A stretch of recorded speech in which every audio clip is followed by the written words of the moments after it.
Hello, hello, hello, and welcome to the Women of Wealth Show on Intellectual Radio. I have a special guest here today. She was on before, but right now something was going on with my phone and so I decided to say, hey, you know something? We're going to bring her back because her story was just that important to me. Also, I had a few people say they didn't know the phone number, 708-223-8953 on Intellectual Radio. So without further ado, I'm just going to give you a little bio on this young lady. This is Yolanda Carter. I saw her during Domestic Violence Month on Channel 7. When I saw the light in her, when I saw her spirit, I reached out actually to her and I kept looking till I found her to bring her to the show. So without further ado, I would like Yolanda Carter to introduce herself. Tell us a little bit about yourself, how you came here, and just kind of give us your story. Well, hello, everyone. Welcome. Just thank y'all for coming on. Thank you for the opportunity. Come on here. We need to hear every word. Today. Bring your mouth to that mic. Yes, it is an honor and a pleasure to be in the place to share space with you, on today. But I am Yolanda Carter. I'm a Chicago native, born and raised on the far south side of Chicago. South side. Yes. And I'm a mother of 5 beautiful adult children. I have 11 grandchildren. I was just Yolanda. Yolanda is somebody that was just full of life. Fun to be around, enjoying just being around everybody. We used to have good times, and I just why I'm here today is that my life had changed for the rest of my life, and I never thought that I would be a victim of domestic violence abuse.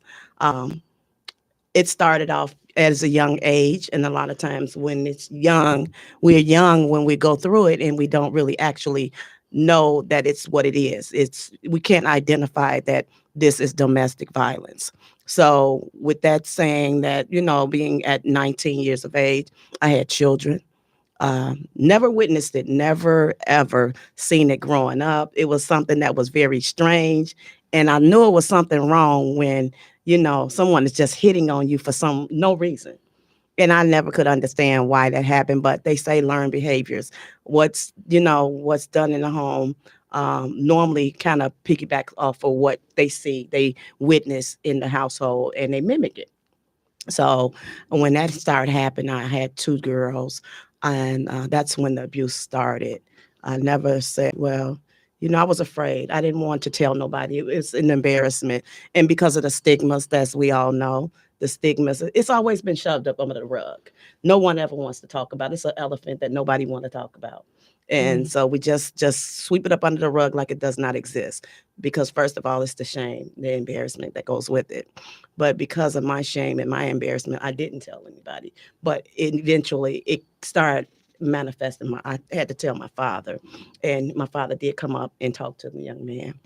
And but that still didn't change because he was still manipulative. What age was he? He was 25, 26, and I was just 19. Okay. So I felt like, I'm an older man. He had his own car. All that little good stuff that young people don't get a chance to, get back then in those hey days. Okay, so I was just trying to figure my way out. So I had these kids. My first child I was 16 in my junior year of high school. Then I ended up having one in 19. Then the list goes on. I had 5 beautiful children as the time went on. But today, I am just so honored and blessed to be alive. Because you guys just don't know. I have been through the fire. Okay, let's start. Guess what? I don't smell like smoke. I am here, and I just want you all to know that no matter what you go through, you can still live your life. And I wear my scars with a badge of honor. I used to cry when I look at myself. But early March 22nd of 2016, besides the other abuse that I have gone through in the past, I didn't never think that I would have to ever rehash some of the old things that we go through because we just done kind of like buried it, tucked it up under, like you said, it's always shoved up under the rug and nobody ever has to know about it. So I never thought about it. I'm like, wow, that did happen to me back in the days, back in the days. Okay, so I was just like, I didn't never want to say anything about it, but until this had to happen, well, someone that I trusted with my life, very charming guy, very charismatic, and the thing about it is that when you are young, you don't really know who you're dealing with. They groom you for you to trust them. Well, what is well, for the people that don't understand, could you explain what grooming is? Well, grooming is it's like someone getting to know you. They telling you all these amazing things that they want you to know, getting you to really basically trust them, and to so that it's just like an imposter, someone just like a representative. I'm representing myself as somebody that I want you to know I am, but I'm not. So that's basically what it is. But I trusted him, and when I tell you it was like a knight in shining armor, he was just that because he did a lot of amazing things for me.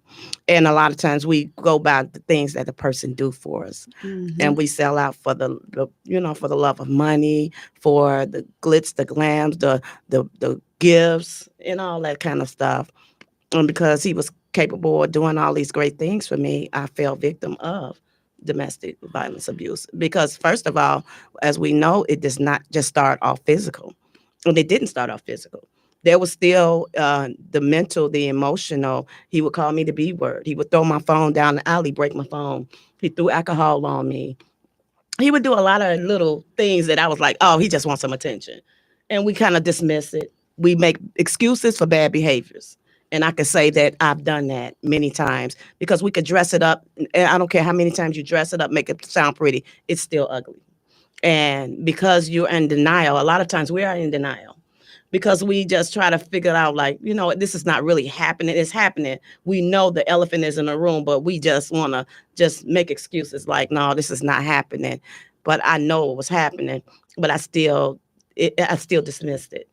And it started escalating. So remember, anytime that you're going through any type of domestic abuse, because it's not just black eyes and bruises, it's not just a physical thing, it's a mental, the emotional, verbal, psychological, financial, spiritual, and even emotional, and also sexual abuse. Can I ask you a question? Yes, ma'am. Now, when you say you experienced this when you were younger. Now, when you start to kind of realize, have an idea what it is, when he, like you said, he threw alcohol on you. Can I ask you your response when he maybe threw some alcohol? Well, my back was turned, and I was leaving a party, and he got a little angry because I was leaving the party. He was intoxicated. So because I was leaving the party at 2:00 in the morning, it was time for me to go home. He threw the alcohol on me. It hit my hair, my dress, and everything. So I was like, oh, okay. I was really mad. And I was like, I'm getting ready to go. I'm getting ready to go. And I was just like, I'm not going to talk to him.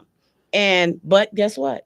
I end up talking to him again. He end up apologizing. He end up telling me to come over the next day. Oh, I got some money for you. And that's what I'm saying with the grooming. He give you every time you mess up, he want to give me the money for it, get my hair done, or do nice things for me just to, wheel me back in. And I fell for it. Now, did your daughters see this? My daughters did not see that because he was not, my daughters were grown at this time because this was the other relationship, but not the father.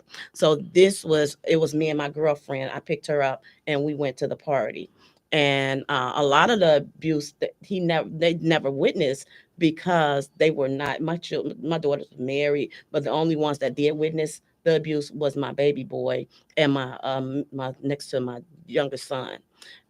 He would disrespect them. He would call them, "You're good for nothing. Y'all ain't gonna amount to nothing. Y'all, just bad mouthing them and disrespecting them." But I guess what? I would not allow him to disrespect my children, and I knew about it. I told him, I said, "Don't you ever disrespect my children. These are my children.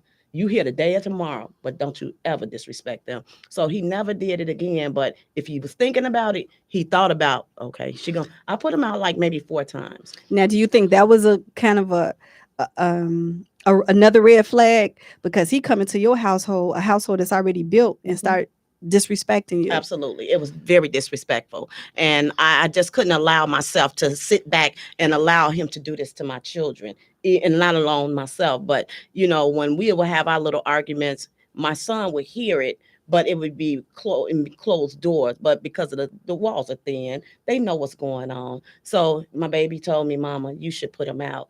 And I was like, oh, he's not gonna do anything to me. We don't feel like this person that we are with is going to ever do any harm or hurt to us because we felt like we know you. You ain't capable of doing nothing like that. And I did not ever have to feel like I had to go in his background to check and see if he had any prior domestic violence or anything like that. But it's important. You have to now. Really? Most definitely, because it seems like there's a lot of hidden agendas. There's a lot of people that have been victims, that have been perpetrators, that have been a violent crime, doing violent crimes. And because it's been never open or nobody talked about it, they go from one relationship to another relationship and they're hurting people. And hurt people hurts people, as we all know. So no matter what, you can continue to go and hurt people and you can manipulate them. You can, gaslight them. You can make them feel like, the highs and the lows, Dr. Jekyll and Hyde. Now I heard you say something. You like, I'm gonna protect my kids. Did you Mhm. feel like you was worthy of protection? At that point, I didn't think I had to be because I wasn't afraid of them. I never thought that I was going to be a victim, of a very heinous crime that he put against me. And I was like, no, this man is good to me because, when I tell you that it was a lot of good things, but it was a lot of bad. The only bad thing that was bad about him was the alcoholism and the disrespect and the belligerent and him just doing little crazy stuff that I felt like this is something wrong with somebody. I can remember one time we went out and he thought, someone hugged me. And I guess people are insecure. I don't know, but whatever.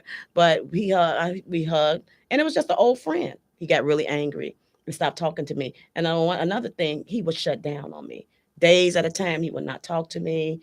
And I'm like, what is wrong with So somebody that mental abuse as well. Yes, and that's what I call gaslighting. I mean, stonewalling. When you're talking to somebody and they're not saying anything to you. And I used to try to figure out what did I do to this person, and it makes you feel like something wrong with you because you can't figure out. And then all they say, oh, you know what you said, and I'm like, well, what did I say? If I said anything, let me apologize for it. So it was never no nothing. Then after that, after you come back days later, it's never an apology. It's never like it's just going back to like where we came from. Oh, we just started talking again. And I was getting frustrated with that because I felt like something is not right. This is very dysfunctional, but I still stayed in it.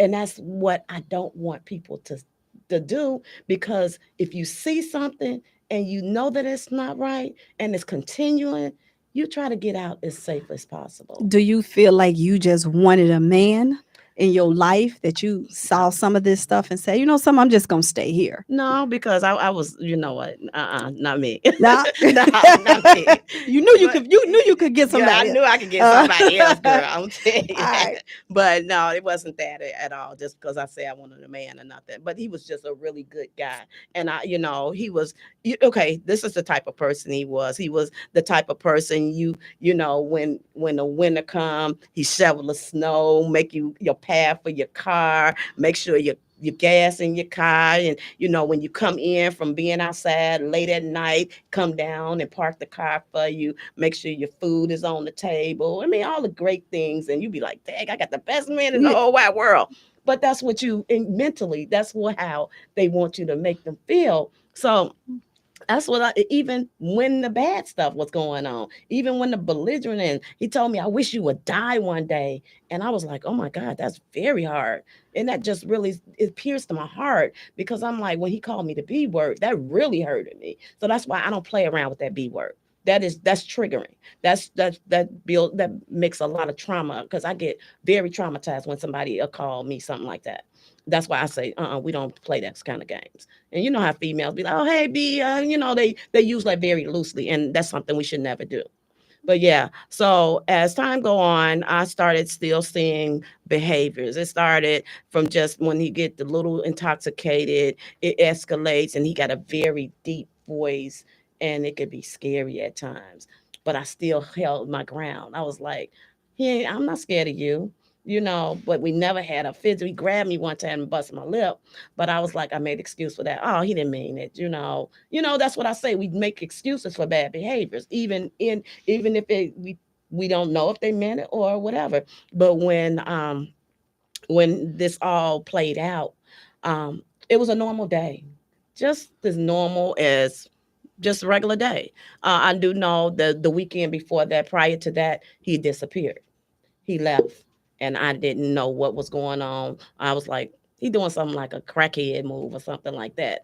And but he kept assuring me, oh, I do drop, they do random drops on my job, so I don't use drugs. So then in my mind, I'm like, dang, well, he right.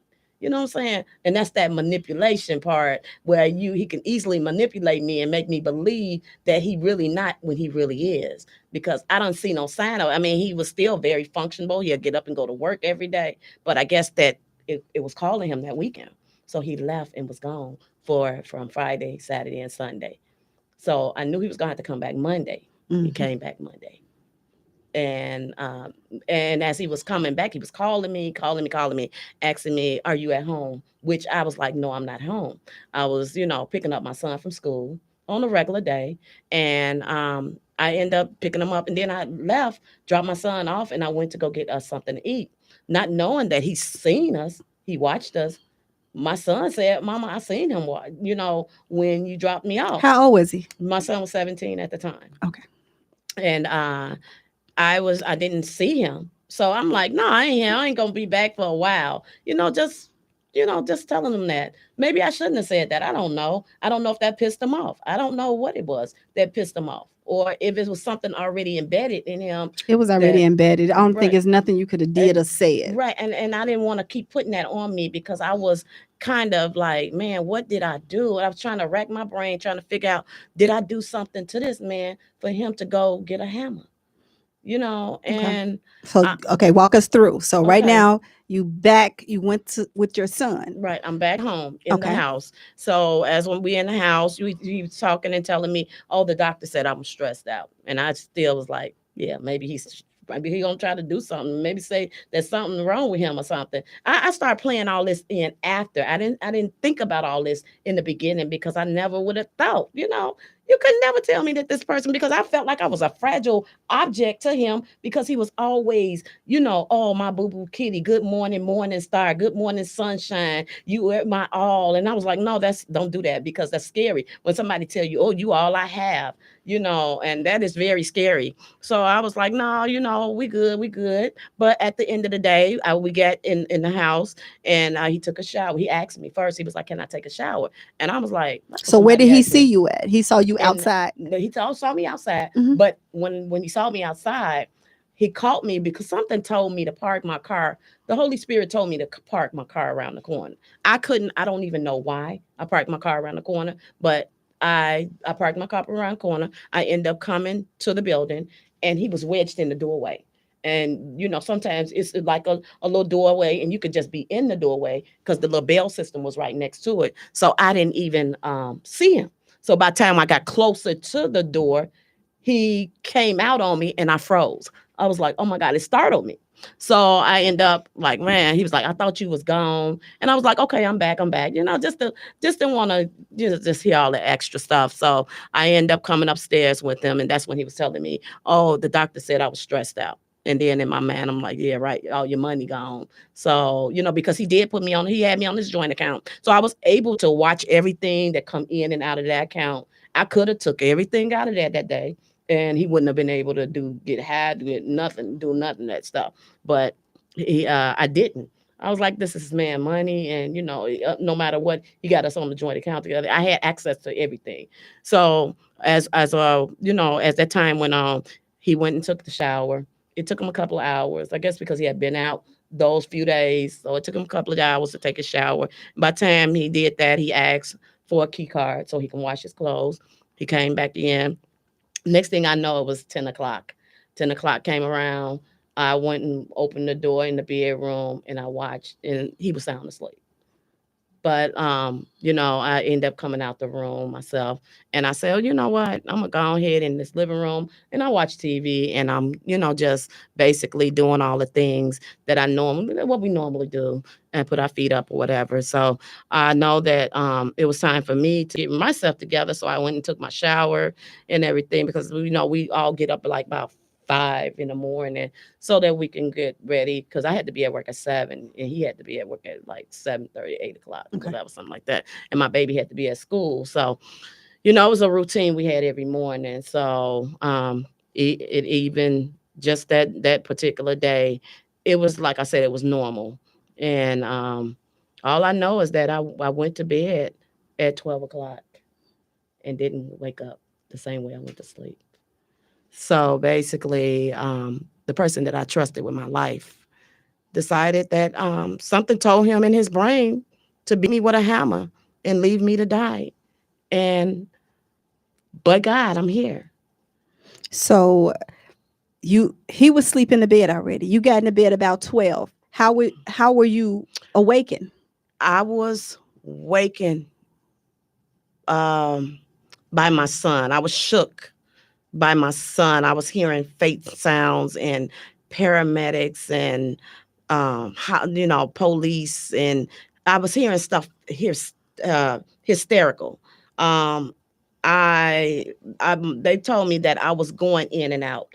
My son said that I was going in and out, and he said that I was moaning and groaning, and he said that he couldn't stand to see it. He said his soul had came out of his body once he seen that, and it was so bad that when I was able to look up, sit up, I was wondering why I'm bleeding out of my mouth and my nose, and I'm seeing all this jelly stuff, brain matters all in the bed, and I'm wondering like what happened to me. So you saw your brain matter and your blood. Your son saw all of this as well. Yes, he witnessed every bit. So he's of the it. one that called the police, and He he's called everyone. That's why I'm here today. okay.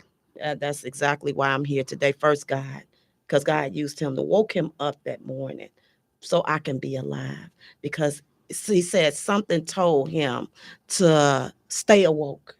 He said he felt something funny that night before, and he said he couldn't go to sleep. And I'm just so glad that he didn't go to sleep, because it would have been something different. So And where was your friend who, well, where was that? actually, he was in the doorway with the hammer, because the hammer had blood from the bedroom to the front door, and my son seen the hammer with the blood all over it. So he was, he was like he was in a state of shock, like he couldn't believe he had done that to me. And once my son said, he finally told him, just leave, let's leave, just leave. And so he can get me the help, because my son didn't know what he was capable of. And he ended up leaving, and my son got me help. And it took them, he said, it took the police and it's a long time, because they wouldn't let the paramedics or anything come up, because they wanted to make sure the scene was safe.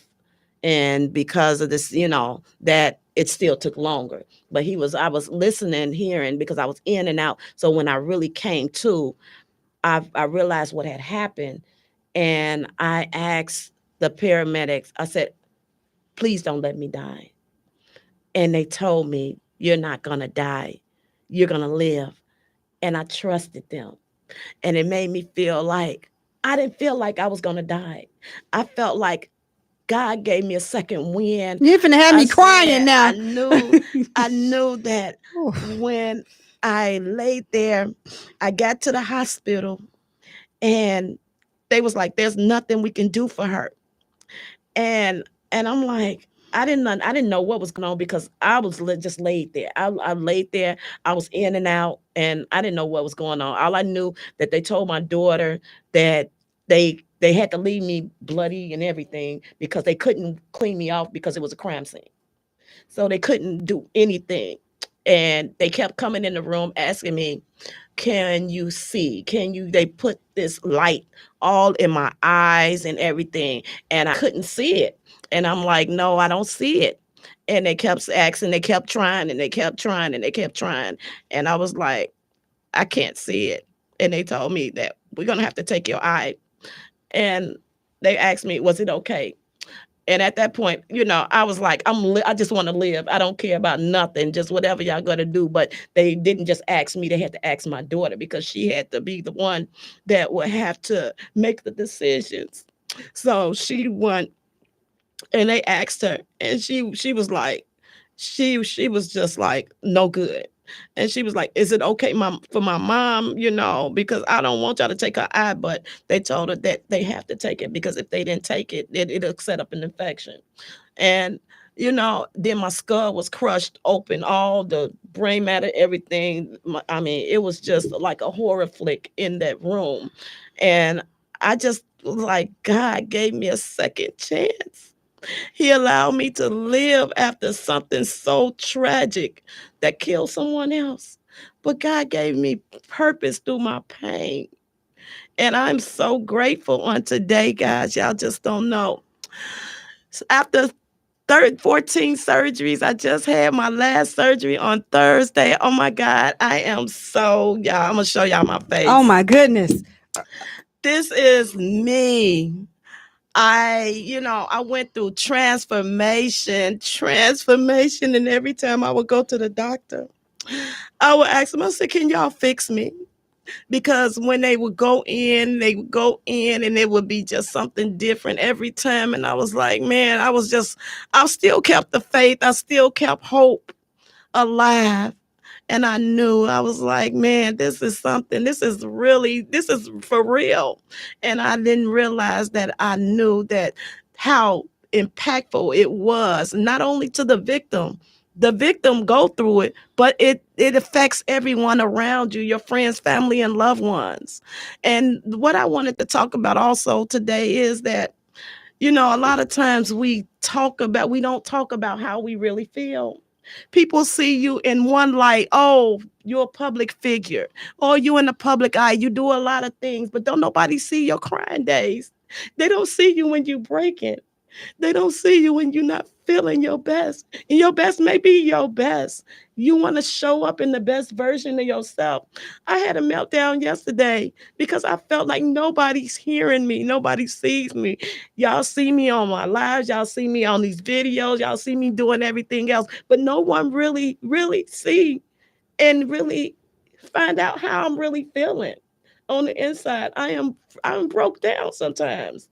But I still try to show up in the best way for everybody else. And I said, no, I have to learn how to let people know, yes, I'm not feeling my best today. I need help sometimes. But, it is what it is. But I just want to encourage someone on today because I know that if you are going through it, you have been through domestic violence, you can still live life. I just had hope. I had a lot of hope and I wanted to live. I wanted to be someone to can inspire someone else to live and move forward and know that you can go through. You may have gone through it, but you can still get through it. Don't give up. Life is too precious. You have to celebrate you. And I celebrate me every chance I get, even when I don't feel like it. Sometimes I don't feel good. I don't feel like not just feeling good. Sometimes I be feeling like I'm sad. But then sometimes I get behind that camera and you get your alter ego. You get that gives me life when I get behind that camera and I do my reels because it just creates something in me that I didn't even know I had. Sometimes we have hidden talents that we don't even know we have.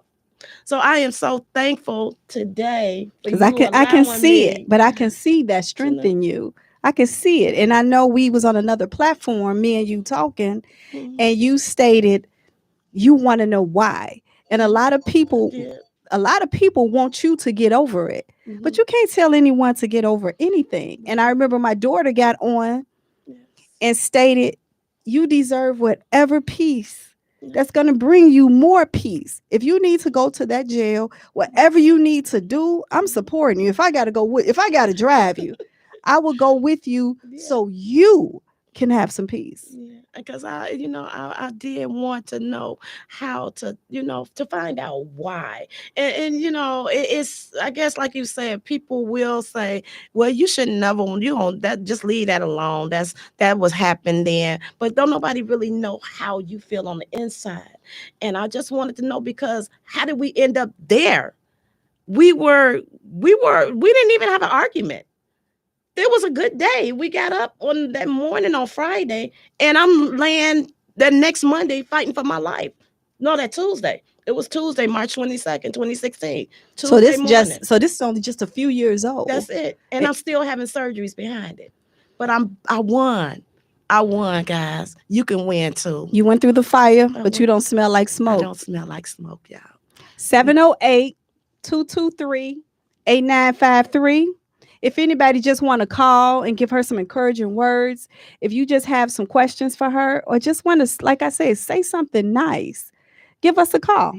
708 223 8953. Now, one of my other questions was, Mhm.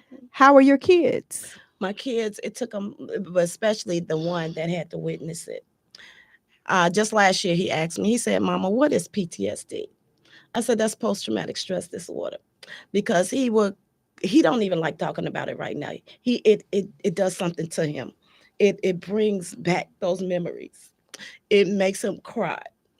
And that's what made me sad, because I remember him telling me, Mama, you should put him out.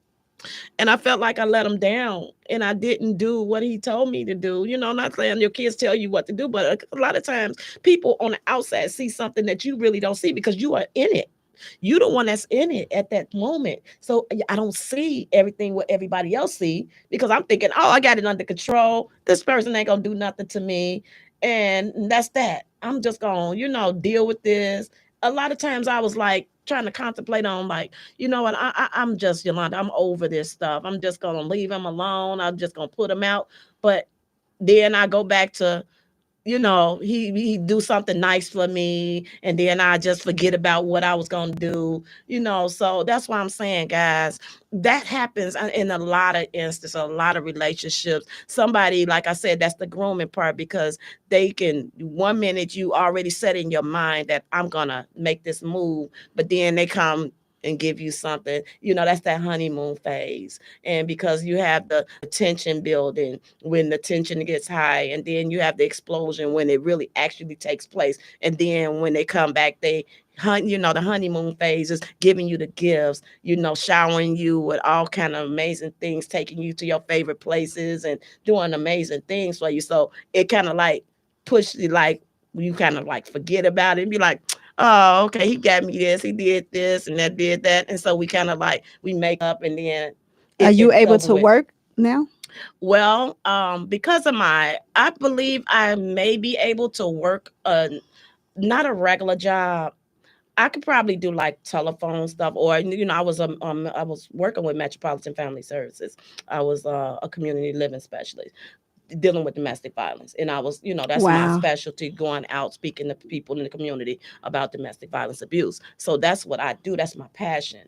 And, just working, because of the stress level that's on me. I may not be dealing with the task in a timely manner. What people want you to, the work type of load, I won't be able to do that, because I break down just to cry, just little things.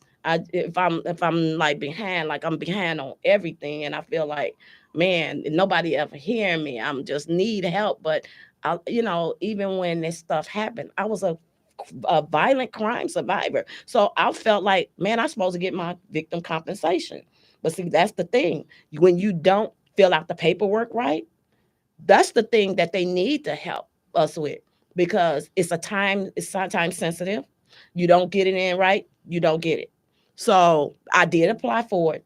So now I just found out that they're gonna open. I've got to say that I want to open my case back up, so I can get, because I am really in dire need, because I had to lose everything. I'm starting over. I'm rebuilding my life. Yeah, I may have books, I have jewelry, but you have to have people that support you to sell the stuff. And if you don't have the support, you still lost in the sauce. So that's my whole thing with just needing support from people to help me. I'm not about to ask nobody You for got a no money, cash app? Maybe you we can go know. on here. You got a cash app or You a know, Venmo? yeah, I got What's your Cash App. cash app? It is $ cake mix, capital CAKEMIX 67. 67. Yeah, Okay, if cake mix anybody want to give 67. her a blessing, they can go ahead and send her the money as well. And right now, maybe we can start getting you some fundraisers and Yes, stuff going. I'm like, and then I'm starting up my non-for-profit organization, which I still need help with doing that too as well. So I'm gonna be, I'm gonna be for the new year. I want to be up and running, moving around, doing just getting it I can help you done. with the non for profit. We can go So ahead and get that started. So probably next week or Saturday, I'll be talking to you Saturday on the call. So right now we can actually get that started going. yeah, because I have a sister already. She was talking about she's gonna help me as well. So yeah, I was like, man, because I was gifted this nonprofit and I needed. My goal. That was my thing. I was like, I need to have one because I'm out here doing so much. I want to give back, and that's I'm a giver before anything. But when I don't have it, I can't give. Even if I don't have it, I still figure out a way to still support others. Do you feel like you're too hard on yourself though? I think I am. And people have told me that. Yolanda, sometimes you beat yourself up. You're a little bit too You're a hard on bit too yourself. hard. Now, do you go to therapy? Do you have a That's therapist? what I talked to a lady yesterday about that. I've been talking to my doctors because I need to be still in therapy. And the last time I went to see a therapist, he was like, "You are severely depressed. You do need to see a therapist." And I try to handle everything on my own.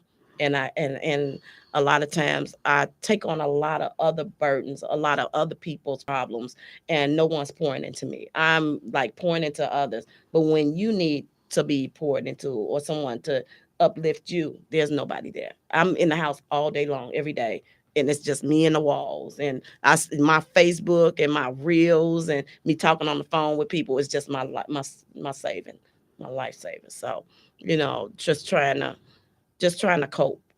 Every day is a struggle. And people don't realize because I got this smile on my face.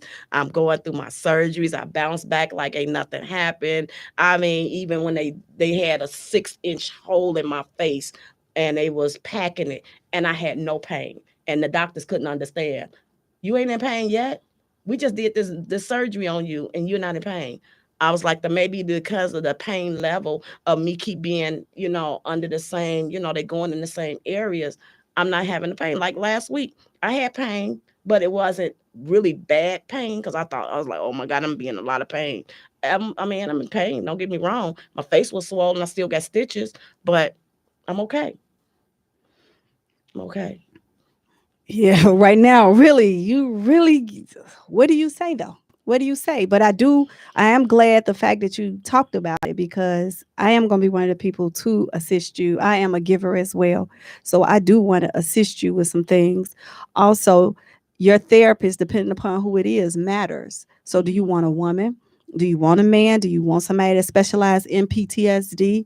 And that's what I deal with, PTSD, and that was a really difficult thing dealing with. And then what they do is they give you medication with it. And my thought is that they medicate you to mask the feelings, to mask your emotions, to put you to sleep. And that's what it did. It would make me sleep till like 3 o'clock in the afternoon. My whole day, I can go to sleep. I take the medicine the night before and I can sleep till like 3 o'clock and 4 o'clock in the afternoon. That's the whole day. So how can I do anything on these meds? So they actually stopped me from taking them because I had to have that 15-hour reconstructive surgery in 2019. So that's when I was my own donor. And I got scars, but like I said, I wear my scars with a badge of honor because this just showed that I survived something. And that's why I tell people that don't be self-conscious because at first I didn't want to y'all see I'm showing my face. I see. Last time I saw you had a huge eye patch. Yes, I wear But my eye now patches. when I saw your eye, I started smiling anyway because you are more courageous than you know. You have so much power and so much light, more than you know. And I know you're going to have that non for profit to help others. Mhm. And your light shines So right now, I've we been told that so many times, but I guess it takes the person that's receiving it. It don't seem like it because I'm like, man, because I used to downplay who I was. People were like, Yolanda, you are a celebrity. You are a public figure. Don't downplay that, And I'm like, I'm just a regular person because I just felt like I don't want to act like I'm better than nobody because I'm not better than nobody. But I just never would just say, oh, because I'm not that type of person. Be like, oh, I'm this and I'm that. I'm not. I am Yolanda, but yeah, of course, I am a public figure, celebrity, whatever you want to call it. But I just feel like it's something. Sometimes we just words, but I love me. I love people. I have a very compassionate heart for others. I put somebody else before me any day. well, you got to stop that because self-care is very important. And when I talk to you again, I don't want to keep hearing you say you putting others before you, because right now you need to be loved on. The first person got to love on you is you. I'm going to treat you how you treat you. If you don't love on you, I can't. But if you show me how to love you, then I'm able to actually do what I see you doing for yourself. So you got to, Yolanda, you got to. You got to. Don't start crying because I'm not going to cry. No, I ain't finna get. It's so serious. You're right. You got to love on so you. Right. You have to. And it takes a village. And I do believe we found a village to help love on you. And you got to reach out. I don't. I have a pride. And, I need help. My rebirth is coming up March 22nd. And I want to have this big celebration. Now, But what exactly is a rebirth? Rebirth is a rebirth of your survival, that you survived and you alive. And God gave you a second chance in life. So I have a rebirth celebration of life every year. And last year was nice. It was in my building where I live. It was in my building last year.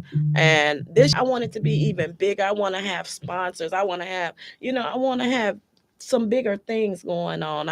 And then, also, I remember everybody that poured into me, that gave me, that GoFundMe to honor me with all these trophies, awards, of being honoree of the amazing overcomer for the Bebo Foundation, and Kim Fox, the state's attorneys, giving me awards, courage awards, and dinners, and do you feel like you on. deserve it though? Do I you do. feel like you I deserve do. it? I do. And you I got to do. keep that feeling. I do. You have to keep it. I do.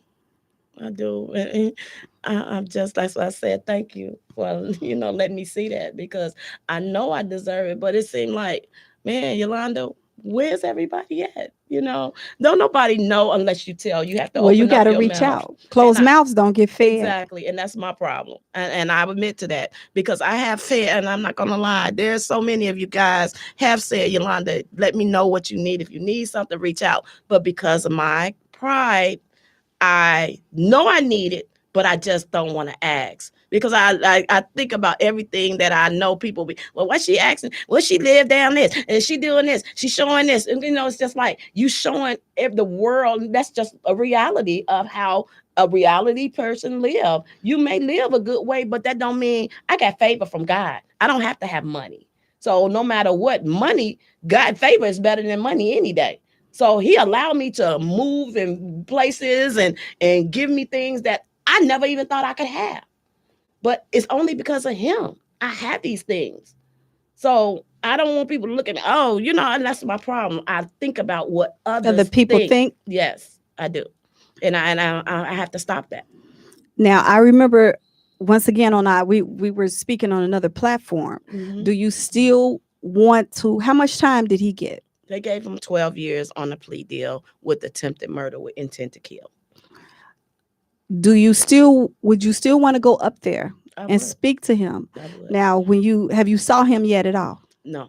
Even when I went to the courts, I was so traumatized. Even when they had him like back there, and it was a glass that that is separated, and I was sitting in the thing, but I was still traumatized, and I didn't even want them to see me, because the trauma, my heart would start beating, and that PTSD I would start biting in my mouth, and I was shake and tremble. So it was the people would bring me up there, and then even WGN was with me one time.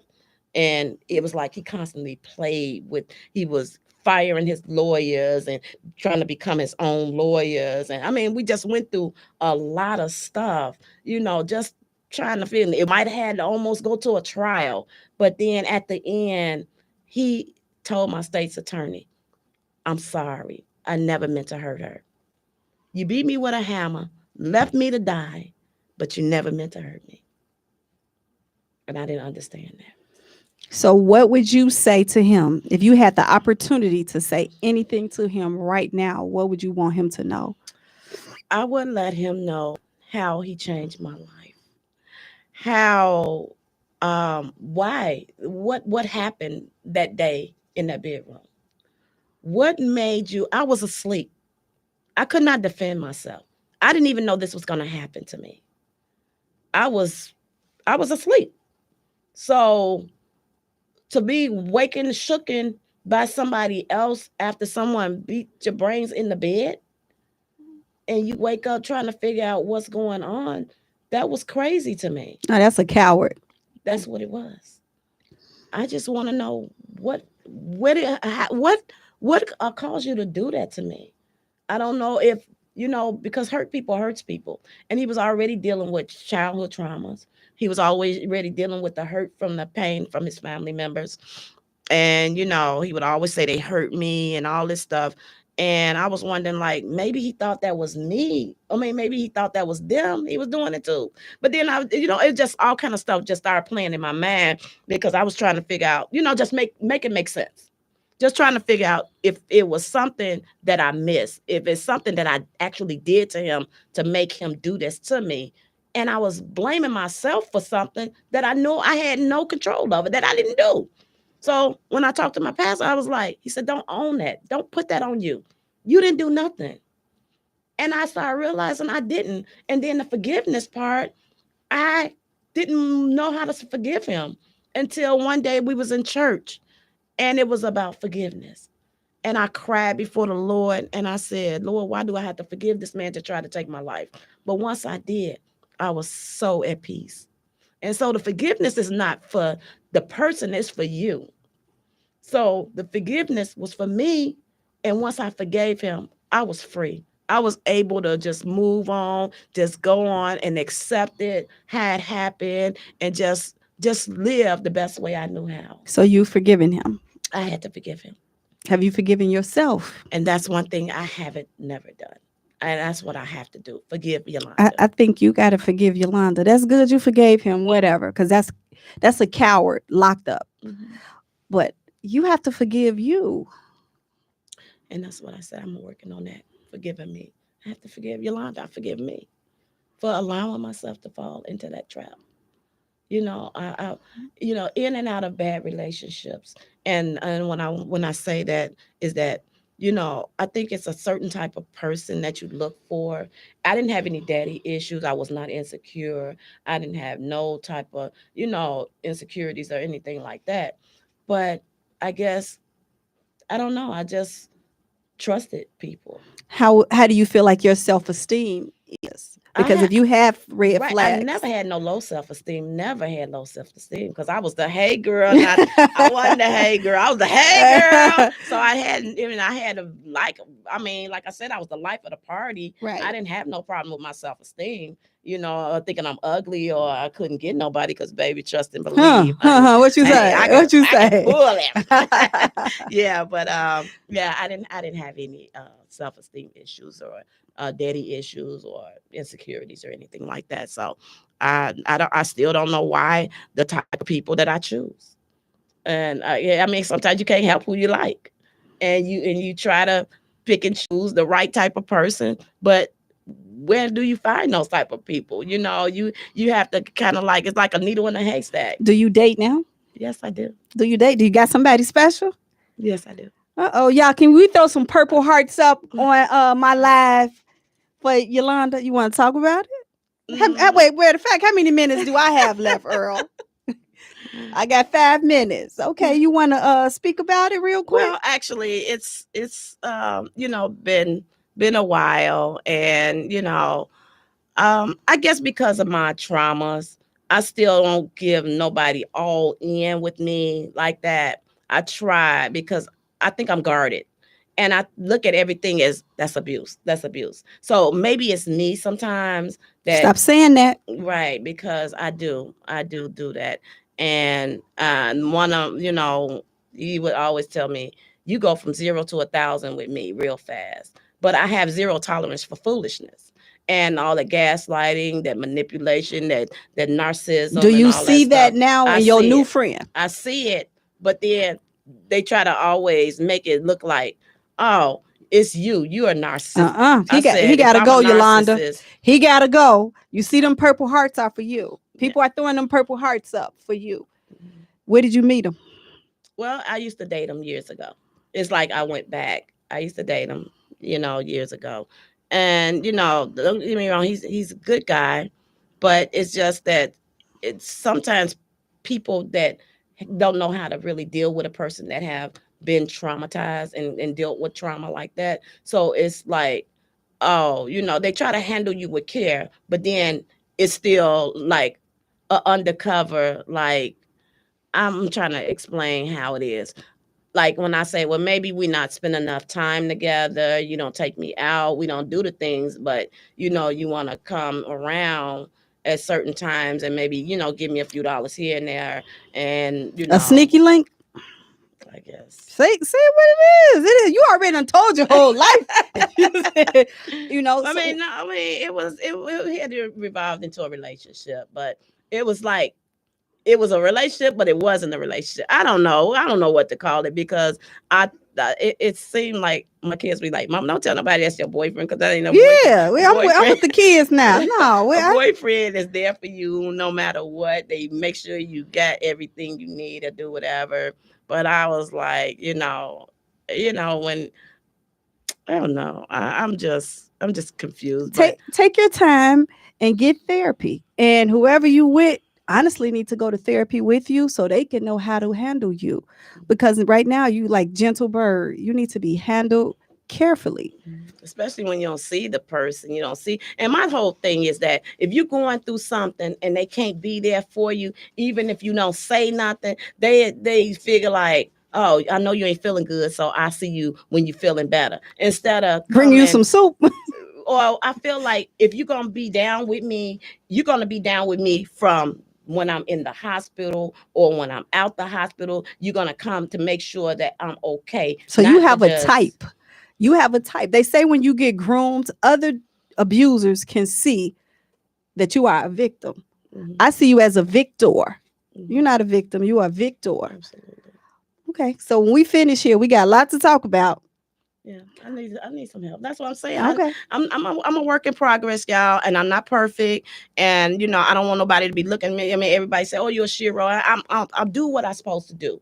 I'm out here and I'm advocating for women of the abuse, with domestic violence, from all walks of life. And I met some amazing people along the way. I've helped so many people, just mentoring them and helping them through the domestic violence. I even helped someone keep their children that was going to be taken away. So I felt like I'm making a difference in people's lives. So if you had one thing to say, because I see my engineer got the wrap up sign. If you had one thing to say that you wanted to tell anybody right now who's out there listening, this your time. Well, today I just want to say, guys, if you are in a domestic violence relationship, please watch the red flags and the warning signs, because the writing is always on the wall.